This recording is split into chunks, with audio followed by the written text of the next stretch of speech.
12月7日，真正的抱負。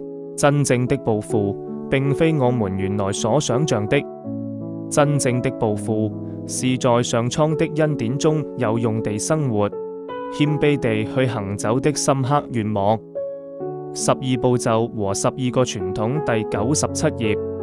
在我與酒的日子裏，唯一對同伴的期望就是希望他們高度評價我。我做一切事的野心就是使自己的權力處於上游。內心的自我一直在告訴我一些別的事情，但我就是不能接受他們。我甚至不能承認，或是認識不到自己，時常是戴了假面具在生活。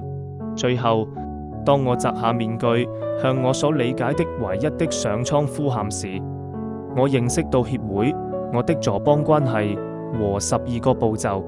我學會了如何將怨恨轉化為接受，將恐懼變成希望，將氣惱變成關愛，還學會了用愛去克服不切實際的期望。通過分享我的煩惱及關愛我的夥伴，使我每一天都充滿歡樂與幸福。在每一天的開始和結束時，我都要感謝上蒼，如此慷慨地將恩典賜給了我。